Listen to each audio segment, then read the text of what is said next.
So this is a short talk about pitching, and specifically about pitching my cartoon strip, formerly Queen's Counsel, it's now King's Counsel, that runs in the Times, in the London Times, every Thursday, and has been there for 30 years. So now is the 30th anniversary of the strip. And the reason I'm recording this is because I was doing a pitch for our fourth year animation students at Escape Studios. And we were talking about pitching ideas, pitching concepts. And I thought rather than talk about pitching generally, I would actually talk about, a specific pitch that was a success. And this is something that I pitched 30 years ago, back in 1993, to the Times, and it was a successful pitch. And it's still a successful pitch because it's still running in the newspaper, albeit with a different title 30 years later. So this is really about how that came about, and about pitching in general, and how you get projects off the ground, and how you successfully pitch stuff. So consider this a successful case study of a successful pitch. So it actually started in 1992. I was working on a cartoon strip about politics. I was actually working for a politician at the time in the House of Commons in the Palace of Westminster, and a buddy of mine. We were making jokes about we were both research assistants, and so I started writing down the jokes that we came up with, and it got rejected. Here's my rejection letter from Private Eye. Lord Gnome was their kind of fictional proprietor, who said basically, it's funny, it's not funny. This was when Punch still exists. So be not deterred, try Punch. So in other words, don't darken our doorstep again. But I did. I went back to Private Eye a year later, and based on the write what you know principle of life, which is a really good principle, I actually left animation for a while and became a barrister. This is a silly thing that was put in Peterborough in the Daily Telegraph. Picture of me wearing my barrister's gown. And so I thought, so what we did was, it was the same friend, Graham DeFries, and I, we thought, well, why don't we, because he became a lawyer as well, why don't we take these politicians, put wigs on them, and then make jokes about the law? And it was kind of very kind of zeitgeisty at the time. It was the era of the O.J. Simpson trial in America. It was also the era of lawyer jokes.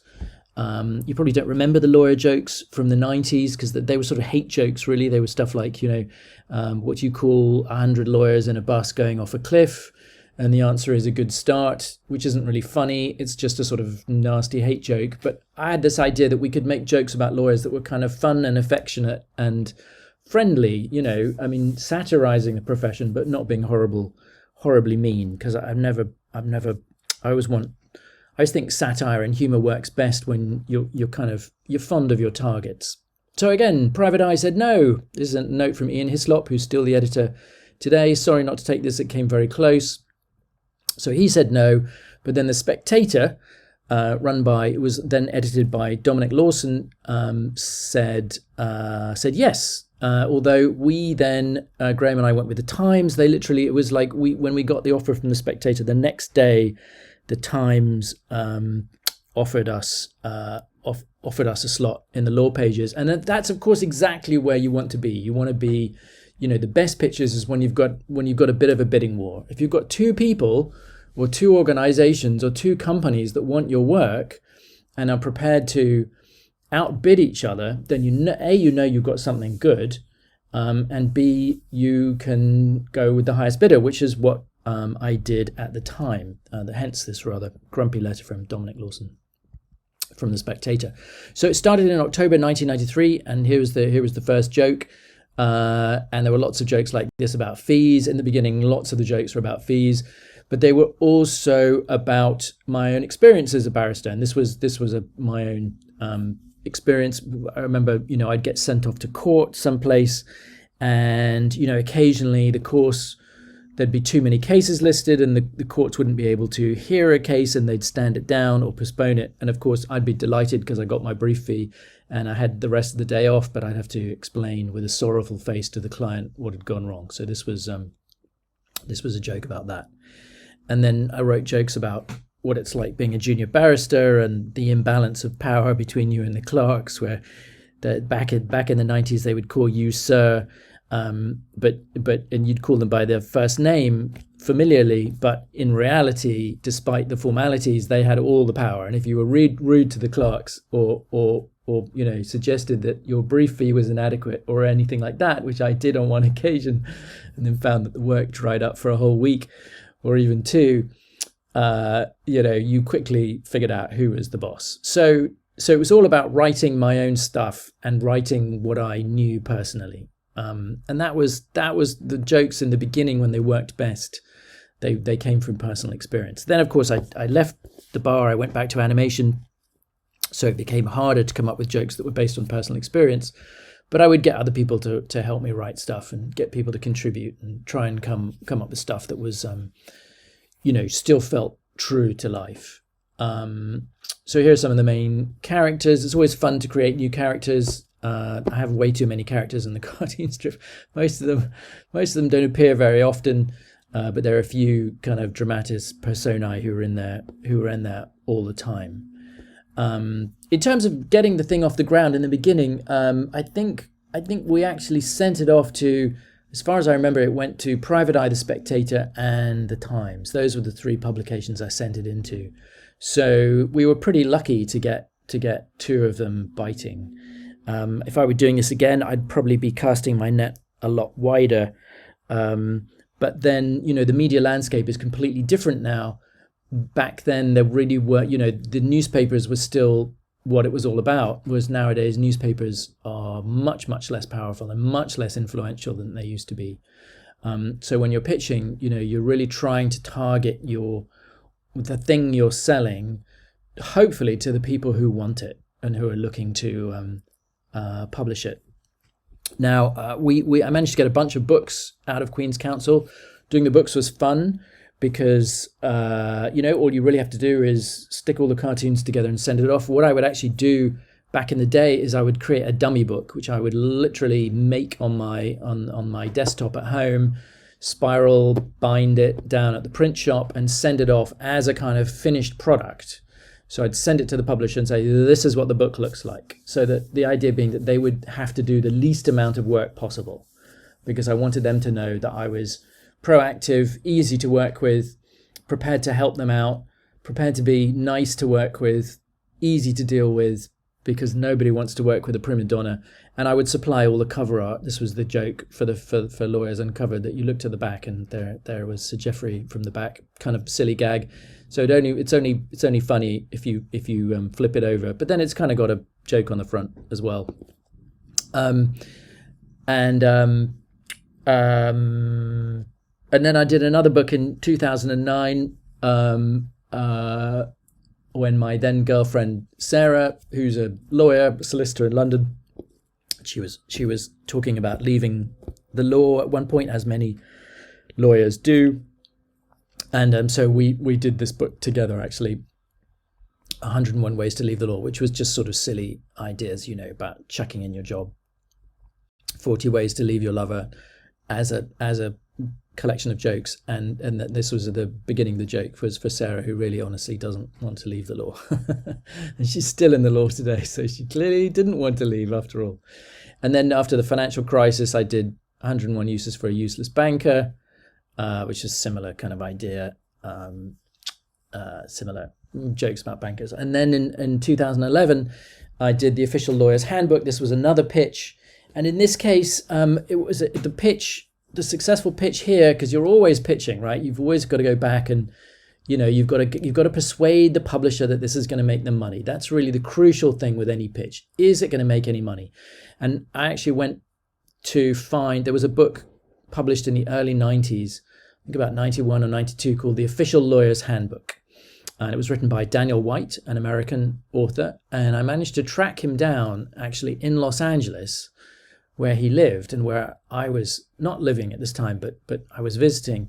And I found Dan White and we had a drink together, and I persuaded him to let me essentially republish his book, updating it, because it was, 20 years had passed, updating it and adding my cartoons. So it became the Queen's Counsel Official Lawyer's Handbook. And this is still actually my famous book, because my favorite book, because it was very nicely produced by JR Books, or by the Robson Press. It's hardback. It's a very attractive book. it sold well, and high production values, and it's got a lot of great content. It's actually a genuinely funny book, and I'm allowed to say that because most of it was Dan's work. 90% of it was Dan's work. Then I did another one, 2013. This was another pitch, a smaller publisher this time, Law Brief Publishing, who do mostly textbooks, but I managed to pitch to them this idea of doing a book that would be just for fun. They probably wouldn't make a lot of money off it because already, the internet was severely eating into the kind of market for these sort of books, which had traditionally really been for Christmas. People would give their niece or nephew who was going into the law a joke book about lawyers, something like that, kind of Christmas stocking filler type of stuff. But the internet has really changed that now. But I had a nice idea for the cover, Lawyers Omnibus. I sort of had a gag in my head about the lawyers on the bus, the sort of front and back cover again. And that was fun. That one did quite well. Although smaller publisher, less good production values on that one. And then I did another one in 2019, again with Law Brief Publishing, for a few guineas more. And I have not done a book since, although I would still like to do one, but the market for these things is really much diminished, and it is a trickier prospect these days in traditional publishing. Then in 2022, our beloved Queen passed away, and we had a king, and I remember my sister rang me up one evening and said, "Are you gonna have to change the name of your cartoon strip?" And I thought, no, of course not. And then I immediately thought, well, yes, obviously, because all the Queen's councils around in England suddenly became King's councils, so the name of the strip had to end as well. And so that was that was kind of the latest thing that happened. Nowadays, the strip is not in the newspaper in the Times every week. It's only in print every second week, but it is online every week. And nowadays, of course, there are comments online. So if the cartoon strip isn't funny, people will say so. So in a funny way, doing this kind of thing, you're pitching every week, because every week you've got to come up with a gag that is funny, that people connect with, that is topical, reflects something in the news, reflects something that the legal profession is thinking about, and yet isn't so abstract or obscure that only lawyers would understand it, because the jokes are always at that intersection between what is on lawyers' minds, but also what the public will appreciate. So that's the pitch of Queen's Counsel cartoon strip. I guess, in conclusion, I'd say you want to be pitching. Obviously, when you're pitching, you want to pitch to the right place, pitch to the right people. You've got to try and find the person whose desk it's going to land on. You want to make sure that you're nice to work with, that you have confidence in what you're doing, and that there's a market for it, that you've got a gut feeling that this is something that people will want. You want to be nice to work with, and you want to do as much work for them as you can. I think in the beginning, we sent in the strip I sent in at least a dozen ideas for the cartoon strip, because with cartoons, they want to know that you can keep doing it. Now, somebody asked me the other day in the classroom, would I be pitching this in 2023? And I said, absolutely not. No one is buying cartoon strips now. Traditional print media has been in serious decline for a long time. And I think I'm right in saying I'm the last cartoon strip left in the Times. All the others have been axed or killed off over the years. So that's a good reason to put a lot of effort into my weekly strip, try and make it funny. But also a reason why I'm not pitching more, because I'm just not really aware that anyone is buying these things. I think nowadays the business model has moved onto the internet, and I don't know how that works, really. I think it's much tougher. I guess Patreon would be one way of approaching that, but that's not something I know very much about. So that's the pitch for the cartoon strip formerly known as Queen's Counsel.